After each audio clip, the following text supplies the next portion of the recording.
Biology 171 Indian society images and realities എന്ന question പേപ്പറിൽ നമ്മൾ 5 ചോദ്യങ്ങൾ ഡിസ്കസ് ചെയ്തു. 6ാമത്തെ ചോദ്യം നമ്മൾ ഇപ്രാവശ്യം ഡിസ്കസ് ചെയ്യുന്ന ഇതാണ്: why did the British introduce English education in India? എന്തിനാണ് ബ്രിട്ടീഷുകാർ ഇന്ത്യയിൽ ഇംഗ്ലീഷ് വിദ്യാഭ്യാസം ആവിഷ്കരിക്കാൻ തയ്യാറായത്? The British introduced English education in India during there colonial period for several reasons. പല കാരണങ്ങളുണ്ടായിരുന്നു. അതിനു മുമ്പ് നമ്മുടെ ടെക്സ്റ്റിൽ പറഞ്ഞിരിക്കുന്ന കുറച്ച് ആശയങ്ങൾ നമ്മൾ ഡിസ്കസ് ചെയ്യാണ്. ബ്രിട്ടീഷ് ഇന്ത്യ ആൻഡ് ലാംഗ്വേജ് എന്ന ഭാഗത്ത് ignoring the vast linguistic diversity of India. India എന്ന് പറയുന്നത് വൈവിധ്യമുള്ള ഭാഷാ പ്രത്യേകതകളൊക്കെ ഉള്ള ഒരു നാടാണ്. അതിനെയൊക്കെ അവഗണിച്ചുകൊണ്ട് its colonial masters took a keen interest in educating its people.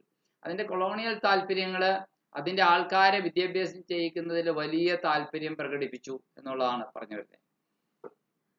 Ignoring its vast linguistic diversities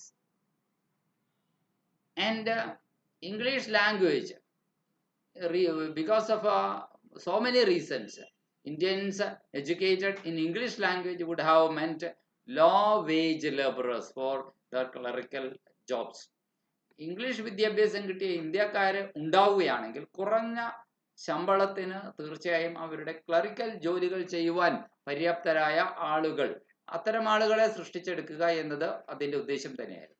This would have in turn reduced their expenditure on administration. അങ്ങനെയാണെങ്കിൽ ഭരണ നടത്തിപ്പിന് വേണ്ടിയിട്ടുള്ള അവരുടെ ചെലവിനെ ചുരുക്കുവാൻ ഇത് ഉപകരിക്കും എന്നവർക്കറിയാമായിരുന്നു. English language was also expected to generate a class of British loyal Indians. ബ്രിട്ടീഷുകാരോട് വിധേയത്വം പുലർത്തുന്ന ഇന്ത്യക്കാരുടെ ഒരു വിഭാഗത്തെ സൃഷ്ടിച്ചെടുക്കുക എന്നത് ഇതിന്റെ പ്രതീക്ഷയായിരുന്നു. ദസ് അങ്ങനെ language was used as a tool to aid their political and economic authority over the country. അവരുടെ രാഷ്ട്രീയവും സാമ്പത്തികവുമായ മേധാവിത്വം രാജ്യത്തിന്റെ മേൽ അടിച്ചേൽപ്പിക്കുന്നതിന് വേണ്ടിയിട്ട് ഭാഷയെ അവർ ഒരു ഉപകരണമായി ഉപയോഗിച്ചു.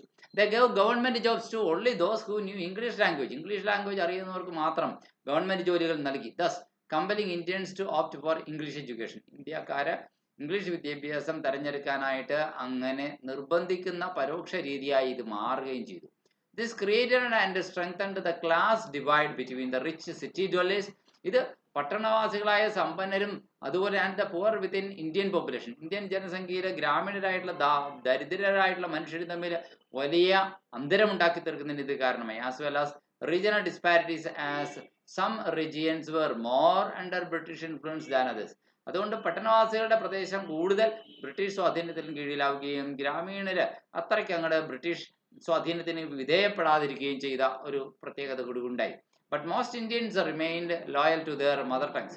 ഭൂരിഭാഗം ഇന്ത്യക്കാരും അവരുടെ മാതൃഭാഷയോട് അവരെ വിശ്വസ്തത പുലർത്തി പോന്നു. Even if they used English as official language outside the home. വീടിന് വെളിയിൽ ഒരുപക്ഷെ അവരുടെ ഓഫീസിൽ അവർ ഇംഗ്ലീഷിനെ ഔദ്യോഗിക ഭാഷയെ ഉപയോഗിച്ചിരുന്നെങ്കിൽ കൂടി. Moreover, because women did not go to school or get higher education. പക്ഷെ അന്നത്തെ ഇന്ത്യൻ സാഹചര്യം നമുക്കറിയാം. സ്ത്രീകൾ സ്കൂളിൽ പോവുകയോ ഉയർന്ന വിദ്യാഭ്യാസം നേടുകയോ ചെയ്തിരുന്നില്ല.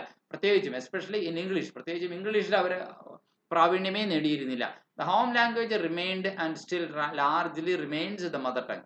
ഹോം ലാംഗ്വേജ് എന്ന് പറയുന്നത് അവരുടെ മാതൃഭാഷ തന്നെയായി നിലകൊണ്ടു.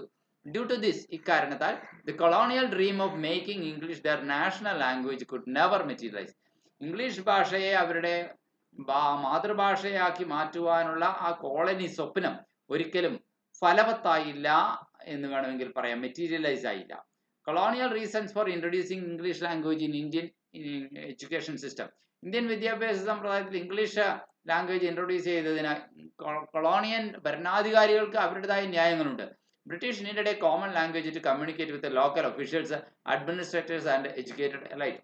അതായത് അവിടുത്തെ വിദ്യാസമ്പന്നരായിട്ടുള്ള ആളുകൾ, അതുപോലെ തന്നെ അവിടുത്തെ ഭരണകർത്താക്കൾ, അതുപോലെ തന്നെ അവിടുത്തെ പ്രാദേശിക ഉദ്യോഗസ്ഥന്മാർ, ഇവരോടൊക്കെ ആശയവിനിമയം ചെയ്യണമെങ്കിൽ ബ്രിട്ടീഷുകാർക്ക് ഒരു കോമൺ ലാംഗ്വേജ് ഇല്ലാത്തൊരവസ്ഥ അത് ഒഴിവാക്കണമായിരുന്നു. അതിനുവേണ്ടി ഒരു വിഭാഗത്തെ അങ്ങനെ പഠിപ്പിച്ചെടുക്കുക, പരിശീലിപ്പിച്ചെടുക്കുക എന്ന ഉദ്ദേശമായിട്ടുണ്ടായിരുന്നു.